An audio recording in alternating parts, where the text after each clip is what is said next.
I can say to my new Samsung Galaxy S25 Ultra, hey, find a keto-friendly restaurant nearby and text it to Beth and Steve. And it does, without me lifting a finger. So I can get in more squats anywhere I can. 1, 2, 3. Will that be cash or credit? Credit. 4. Galaxy S25 Ultra, the AI companion that does the heavy lifting so you can do you. Get yours at Samsung.com. Compatible with select apps. Requires Google Gemini account. Results may vary based on input. Check responses for accuracy. This episode is brought to you by Nerds Gummy Clusters, the sweet treat that always elevates the vibe. With a sweet gummy surrounded with tangy, crunchy nerds, every bite of Nerds Gummy Clusters brings you a whole new world of flavor. Whether it's game night, on the way to a concert, or kicking back with your crew, unleash your senses with Nerds Gummy Clusters.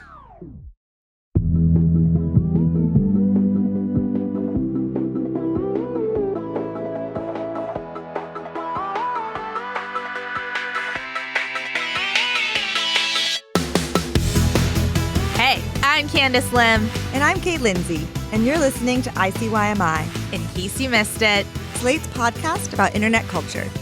And Kate, I noticed you are wearing a sweater vest that I've never seen before. Is this new? Is this like a recent acquisition? So my entire outfit today was curated with this episode in mind. It is, I knew we were going to be talking about thrifting, so I stood in front of my closet and I said, how can I make the most thrifted outfit possible? And so this sort of oatmeal sweater vest type situation, thrifted.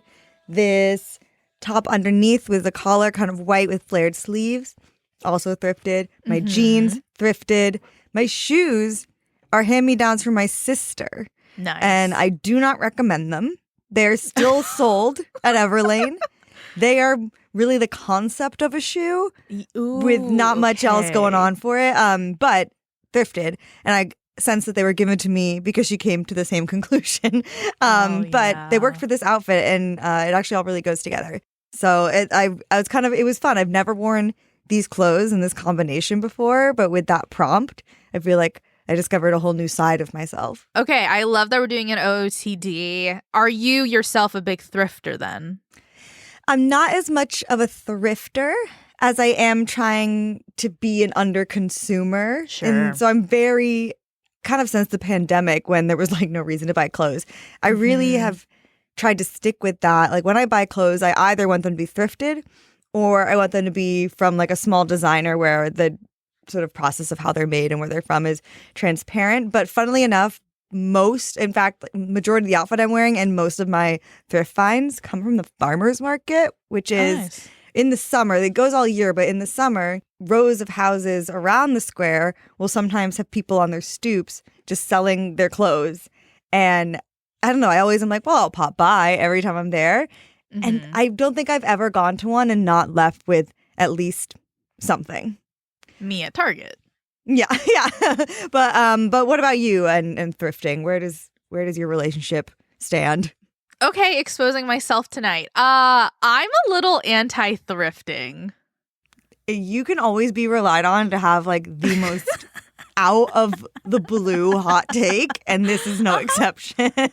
Say more, please. Yeah. So hey, I have never really been a fashion girly. I've never been that interested in investing in individual style. I know that like a lot of preteens very, very, very much love expressing themselves through fashion, especially if they went to like a uniform wearing school. But I've just never been a thrifter. I think it's two things. The first is that like I have very sensitive skin, and so I'm very particular about like whether this sweater will give me a rash, things like that. Oh, yeah. Well, actually, so I do agree with that, and that is something I look into because one of my first jobs in New York was at a yarn store, and it was like a very fancy yarn store. Iris Apatow once came there when I was working there, and she was like a tween, and I helped her get knitting needles. But part of working at this very fancy yarn store was knowing every possible thing about the yarn, like what materials was in each type of yarn, what needles it required. We would get quizzed every morning. They would hold up a yarn with say everything. Oh my God. How that affected me in my real life was now I am unavoidably tuned in to the materials of the clothes. And so, yeah, if I look and I see that something is mostly acrylic or like polyester or anything like that, like I can't help but shy away because now I know the wide, wide world of yarns and what makes a yarn high quality and not. Oh my God. That's so funny. This job sounds like it was like The Devil Wears Prada, but it's like The Devil Wears Knitting Needles. I kind of like that. Kind of. I helped Katherine Heigl. She was a regular. She would come in with a tiny little dog and a vape and but I helped her cut some fabric she would come in and get tons of stuff at a time. And I helped, she was making aprons and I cut the fabric for her. And we like made small talk. I can't even remember about what. But yeah, it was a good introduction. I love this. And like, the other part of my like anti-thrifting theory is just that I have return anxiety of like, let's say sweater gives me rash.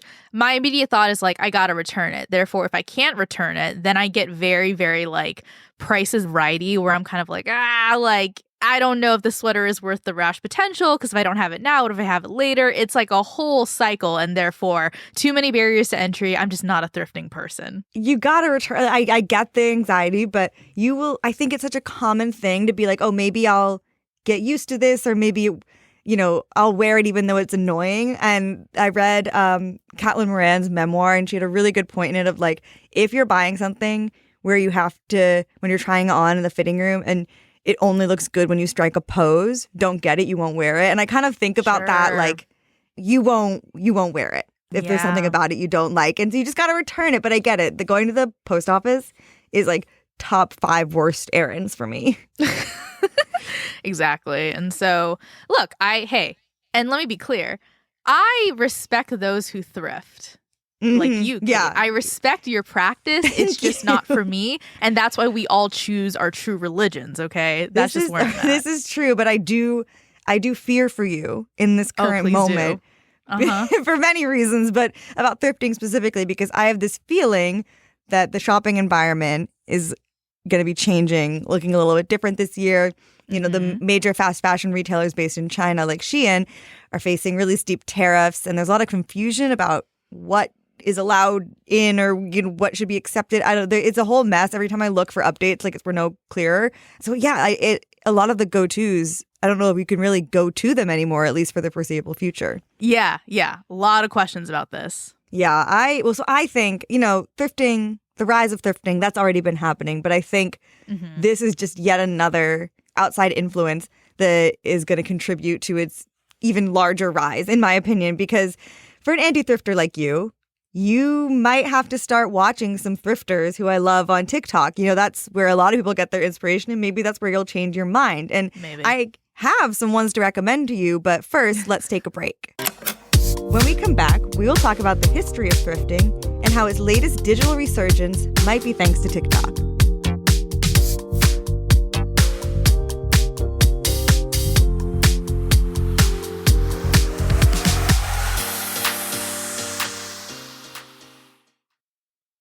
My dad works in B2B marketing. He came by my school for career day and said he was a big ROAS man. Then he told everyone how much he loved calculating his return on ad spend.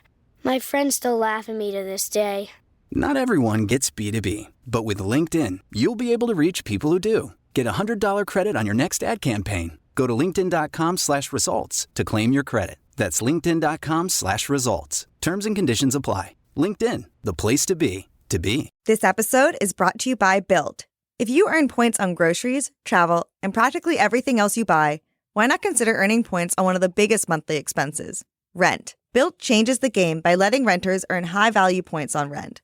There's no cost to join Built, and as a member, you'll earn valuable points on rent and on your everyday spending. Built points can be transferred to your favorite hotels and airlines, and even the ones you haven't heard of. There are over 500 airlines and 700,000 hotels and properties around the world that you can redeem your Built points towards.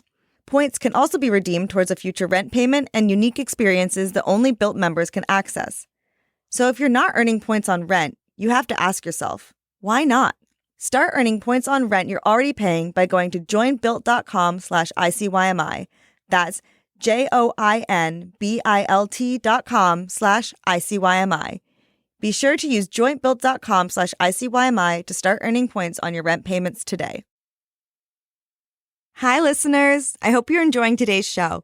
If this is your first time listening, then welcome. We're thrilled to have you here.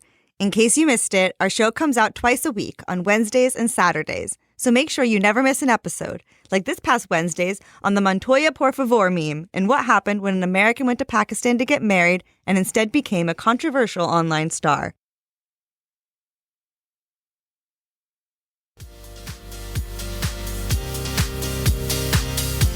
And we're back. So, Kate, this is not my territory, but it seems to be yours. I'd love to know, how did thrifting come into your life?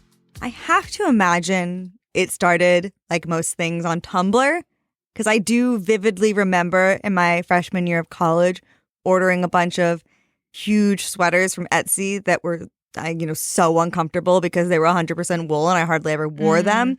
Mm-hmm. And then while I was in college, there was a Goodwill nearby that people would always go to. And so I definitely got some big sweaters from there.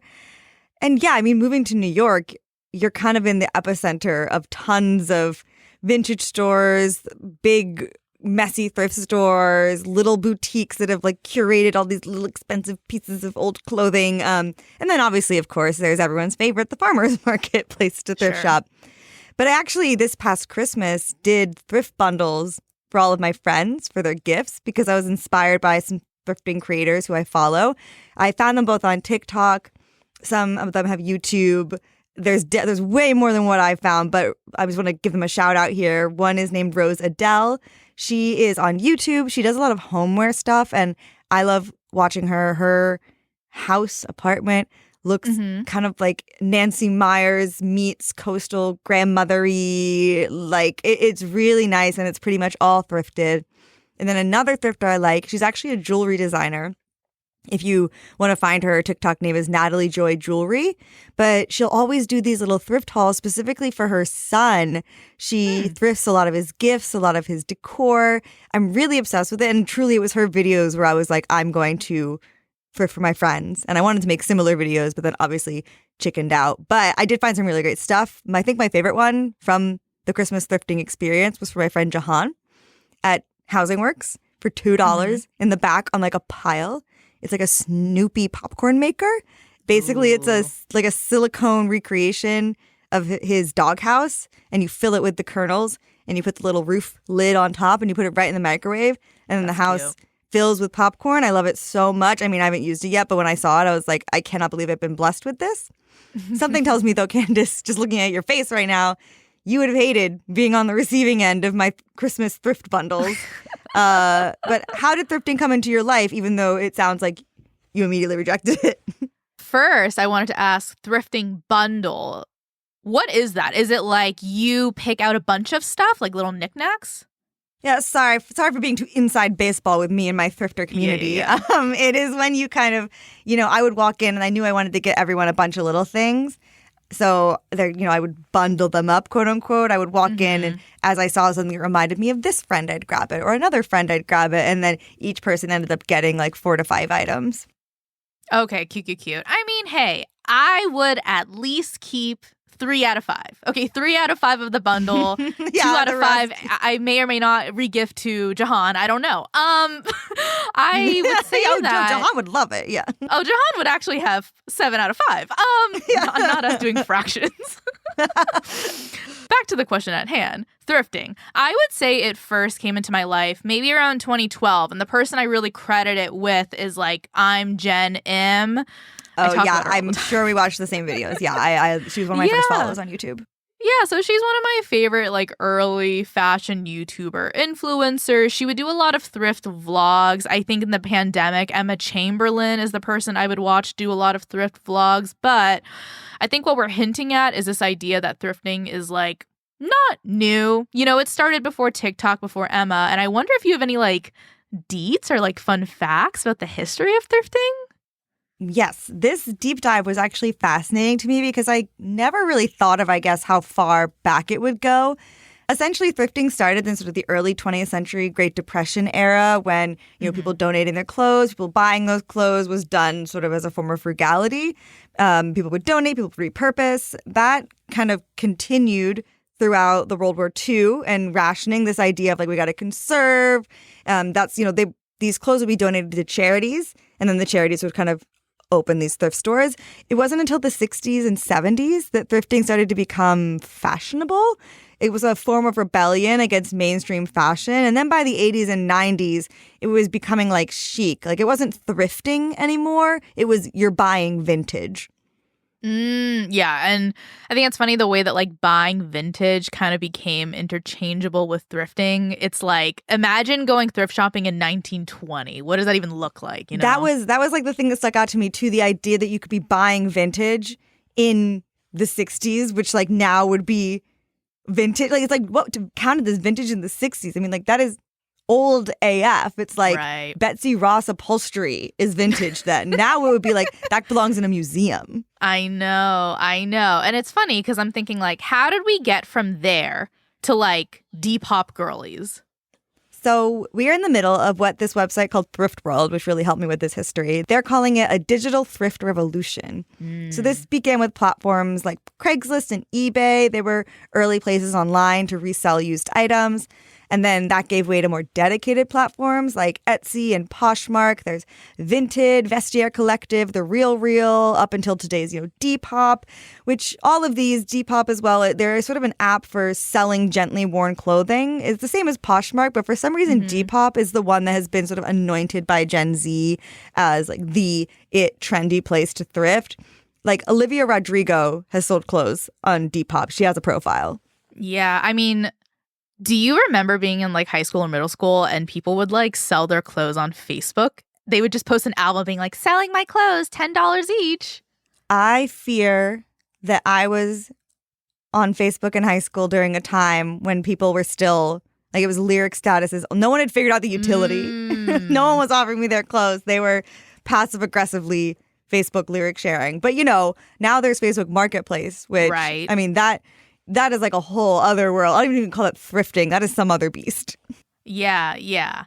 And like the apps you just mentioned, I have to admit, I've never gotten on those apps for like probably the same reasons I don't like thrifting. There's just kind of like too much to wade through. I have data privacy concerns. I feel like I don't have the eye or like the algorithm trained well enough to know what I would like, Yeah, I similarly am not like, I have a lot of thrifted clothing, but I did not hunt for it. That's the thrill for some people. I do not find it fun.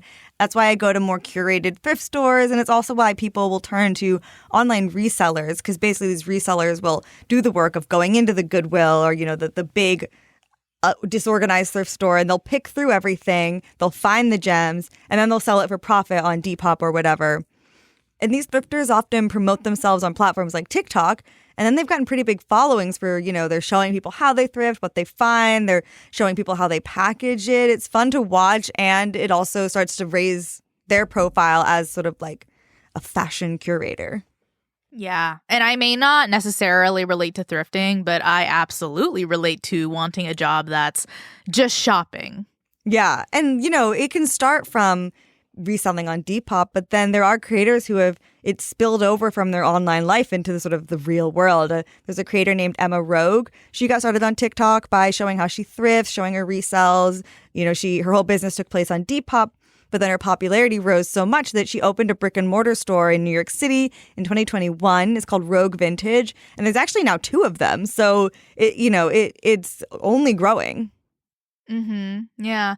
I think a lot of people follow influencers not just because they're entertaining, but because you like their taste and their vibe, or maybe they kind of have the same like body shape or style as you, therefore you trust them for inspiration. I mean, it makes sense that if you like how someone dresses, you'd probably love to shop at a store that is essentially just clothes they would also buy for themselves.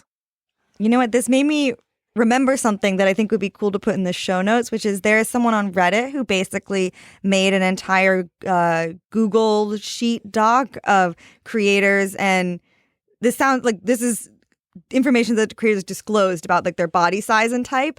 It helps you find fashion bloggers and creators who actually match your body type. And it's super helpful. It's like it's a huge database. And so, yeah, that could be cool. That could be cool to include. But there's also creators outside of just the resellers. And I haven't done this yet, but they will do these thrift bundles similar to my Christmas thing, except much better. Basically, you as the client, you'll send them like a Pinterest board or inspiration for the vibe you're wanting. So like I mentioned, Coastal Grandmother. I could be like, I want to get ready early for the summer. Give me your best Coastal Grandmother pieces. And so then they'll kind of take that inspiration. They'll go off into the thrift store. They'll find a bunch of items. They send you that bundle for like a flat fee. And then I've watched this in unboxing videos when they receive this bundle, they don't know what's in it. And it is really delightful to see their surprise and the pieces they wouldn't normally pick, but now they're realizing, oh, this looks good. And it's sort of like, I could try to go thrift Coastal Grandmother on my own, but if I'm not certain I have the eye for it or like know exactly what that even means, I would turn to someone like these sort of bundlers who I follow and can trust really get it and know how to find those gems. Yeah, the image coming to my mind right now is like when you go to a grocery store and you realize it's like half customers shopping and then like half Instacart workers, which is always like a little eerie and I don't know why. But like, are thrift stores just filled with resellers now? All right, number one, there's a Wegmans in Brooklyn and it was so exciting when it was opening, but it is impossible to shop at IRL for that exact reason. It is mostly gig workers doing Instacart orders. Oh. But also, too, you've actually hit upon something that's a big point of contention when it comes to this new thrifting era. But before we get into that, let's take a break. When we come back, we'll talk about how a digital thrift revolution has made shopping secondhand trendy, but it's also changing the entire thrifting ecosystem, and not always for the better.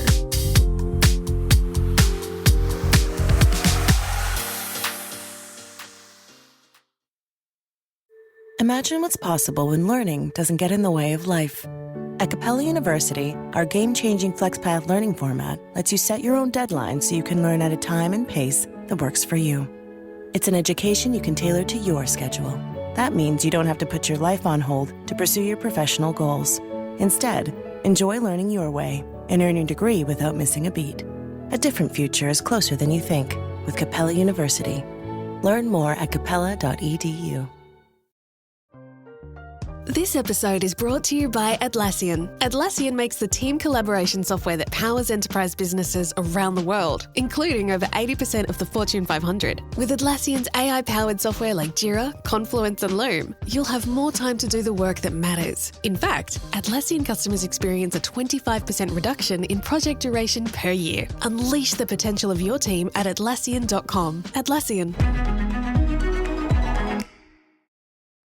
You found your person. Now let the Knot help you with everything else. The Knot connects you to the wedding inspo, vendors, venues, and planning tools you need to make your day totally you.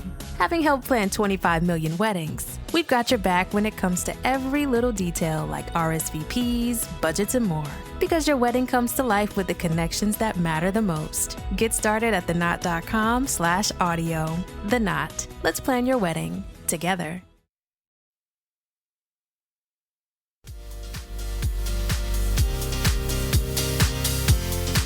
And we're back.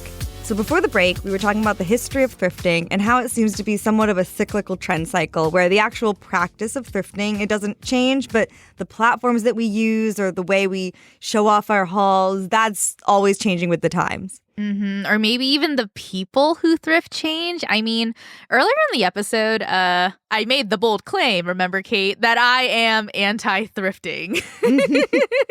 And once again, let me just confirm, I am obviously supportive of your practice, just not me on my body. And I do think a lot of my barriers to thrifting happened because of just like my adolescent experiences in like retail stores in general. I mean, I'm thinking about me as like a 12-year-old or someone like before I had my own money. I would watch thrifting hauls of like, frankly, skinnier YouTubers. And that same week, I would walk into like H&M or Forever 21 or Target, and I just know I wouldn't be able to find or fit into the same clothes they got in their thrifting haul. It was a very unoptimistic experience. Yeah, and I think you're hitting on something that a lot of people feel about thrifting. It's not the most size inclusive because it's not like going into a traditional store where you can trust for the most part that they have at least one item in every size. Yeah, and I think the thrill of hauling, like the purpose of the haul vlog, is that thrifting for some can kind of be a game. It's about going to a store. Let's say you're looking for something like a white blazer. You know, you're on the hunt for that thing, knowing there is a chance you might not find it in your size, in your color, in your price range. So when you hit the thrift store and you do find the white blazer, it feels like you found something so rare. Like there's only one of them that happened to be in your size, in that color, in that geographic location. It's a win. Yeah, it literally can feel like it was sitting there waiting for you. Yeah. By some placed there by some higher power. But yeah, you know, if you're not straight sized, you're kind of thrifting from an assortment of clothes that are likely from brands who are already often not size inclusive enough. And so it's like it just keeps narrowing and narrowing, and your options are much more limited. It's not really a hunt anymore. It's like a dedicated search party to find something that's there for you. Mm-hmm. I also think you're bringing up who is thrifting, because earlier I brought up that thrifting was like a Depression era thing. People thrifted out of necessity. They were poor. They didn't have the means to buy new tailor-made clothes. They had to buy used clothes. And now thrifting is kind of a hobby. More often than not, it seems, for people who don't necessarily need more clothes. Yeah, that is a constant sentiment I hear in YouTube haul vlogs where, let's say, an influencer, a creator, they'll be like, ugh, I really need to shop less. Here's a day in my life as I go thrifting. And it's like, okay, I remember the backlash following those 2012 thrifting haul vlogs where there was some discourse in the comments about like, wait.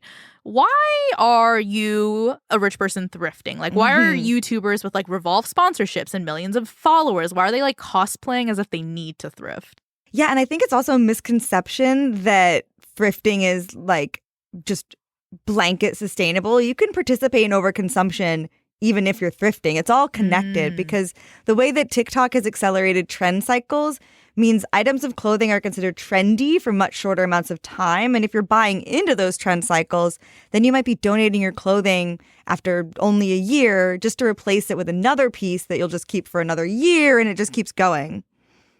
Yeah, I think you were talking about a conversation that we seem to have every few years, which is like, where do our clothes come from? And how sustainable is that t-shirt really? And because of TikTok, post-Shein factory tour era, we are grappling with the way that TikTok has accelerated trend cycles, meaning clothing has become more and more disposable. It's being donated even just a year later, and it's overwhelming thrift stores and their local community. Although I would argue a good thrift store or a judgy thrift store employee would probably reject a Shein top on sight. You would like to think, because they certainly reject so many of my other pieces of clothing that are not Shein. Exactly. But that's another way that people feel thrifting is being ruined, because, you know, you're going to a thrift store and then it's like you might as well just be on Shein.com. And the truth is, if we want better thrifting, we have to be making better shopping decisions from the get-go.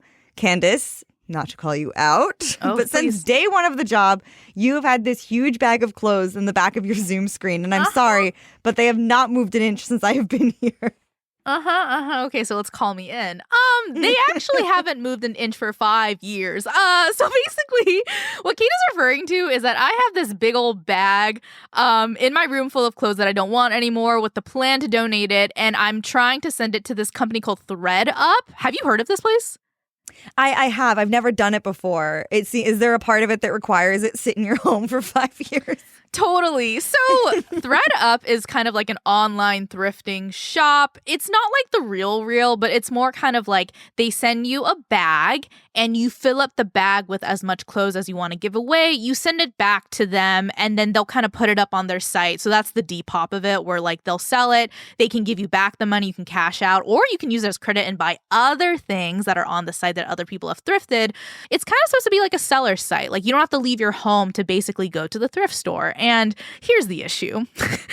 You do have to leave your home to go to the post office. Exactly. Like this is the issue. I have had this bag since the pandemic. It is so big that I just cannot bring myself to haul it to the postal office. And let me be clear, it's not about the size of the bag. It's about me and my spirit. I just like don't like to be in the post office like holding this big bag.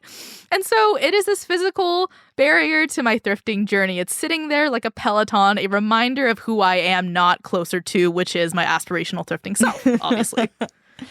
Well, so clothes are obviously a big part of thrifting, but when we're talking about thrifting and we're talking about trying to be more sustainable with our purchases, Homeware is obviously another big part of thrifting. I'd say that's actually probably my favorite stuff to thrift. But something I don't think people think a lot about is that you can also thrift tech. So tech products fall into the same trap of kind of fast fashion in that, you know, you can have an iPhone that like immediately becomes less trendy or it like literally breaks down. And there's really no good way to dispose of tech waste. One thing you can do is get them refurbished, or you can opt to shop for refurbished tech. When you need a new laptop, you can then trade in your old one. This, like, Apple has a whole area you may have seen for this, and it is cheaper. Personally, though, I use a service called Back Market, not Spawn, but my laptop, my phone, and my headphones, they're all from Back Market. They're all refurbished. In many cases, I turned in an old piece of tech and got money off. My husband and I are currently in the market for a PS5. We're going to be getting it from Back Market. And one of the things I also realized with that is with the tariff situation happening, I don't know what will be allowed in and what it will cost. But if you use a refurbisher in the US, you can kind of work around all that. Yeah. And speaking of another form of thrifting, Kate, would we count buying used books as thrifting? I think yes. I think why not? Yeah, because I'm like a big fan of visiting my local used bookstore every quarter. I'll bring like a huge box of books that I want to get out of my house, either because I hate the cover or I did not like the book or I have like bad memories of who gave me the book. And I'll just sell the books for a few bucks. And honestly, I always walk out feeling so much lighter and like $8 richer. Oh my God, one time when I donated some clothes to Buffalo Exchange, and by that I mean they took like one piece of clothing for $5. Still, when I took that $5 directly across the street to a coffee shop, I was like, this coffee, I earned it. But then on the other side of it, you know, you donate your clothes or you donate your books, and then someone gets to read your pre-loved or possibly copy of a Sally Rooney. That's right. And that's probably the extent unto which I interact with thrifting. But I don't know, since you're kind of like more into this, do you have a good thrifting story or maybe like an item that you treasure from like, oh, I don't know, the thrifting trenches? Well, because like, yeah, what you said is, you know, you're donating a book because it has bad memories. That is something that these physical items have that, you know, other forms of shopping do not. You really can kind of, not to make a Twilight reference, but kind of imprint on them. And so, I mean, I don't know if that's correct. Famously, it is. Yeah. I'm a Harry Potter girl. Okay. But I do have a pair of cowboy boots that feel special to me only in sort of, they have a very funny story of how they were obtained, which is, you know, cowboy boots were trendy. I really wanted them, but I knew I didn't want to get whatever new boots were being manufactured just for this trendy moment. I really wanted it to be classic. And so I was popping from thrift store to thrift store in my area, seeing, you know, kind of what you're talking about earlier, where I'm like, the right shoes will be there for me. They'll be waiting for me and they will have been meant for me this whole time. And I had gone to a few places and then I show up at this one thrift store and I see them. I literally see a pair of cowboy boots in my size, exactly what I was looking for. And I bring them to the register. And the woman who was at the register is the owner of the store. And she was like, I actually have an Airbnb upstate that's like ranch themed. And up until like a week ago, these boots were display items in this ranch Airbnb. And then when they were getting trendy, she was like, I brought them down. And here's what I will say. Yes, they wear like display items. They are not very comfortable. They're for mannequins. They are for a mannequin who stands still, and I am not. And so, listen, it's worth it for, you know, I really like how they look, and so much so. And here's where it gets a little sentimental. Yeah. I got married last year. It was a very kind of like DIY city hall wedding situation. I did buy a dress, but I bought it from like a cute upstate designer. And I was like, you know what would look great for these? Those uncomfortable ass cowboy boots. And I put them on. I loved it. I thought it was so fun. It was exactly the vibe I was going for. And now they're like preserved in my photos. So they're difficult to wear, but the memory of them, they're going to be with me forever. And so the moral of the story is just, if we buy less fast fashion, we feel less tethered to these sort of arbitrary trends, except for cowboy boots, those are timeless. Then it is less likely that those things are going to end up in a thrift store or a landfill. Or in Kate's wedding photos, obviously. They would be so lucky.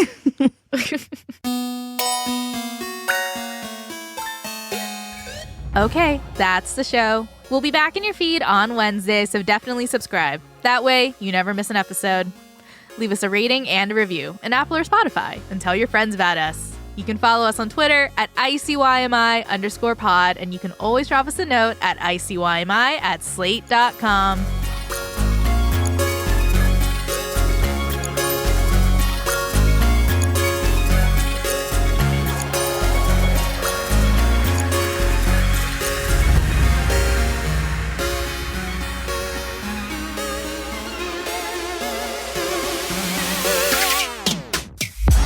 ICYMI is produced by Alexandra Botti, Candice Lim, and me, Kate Lindsay.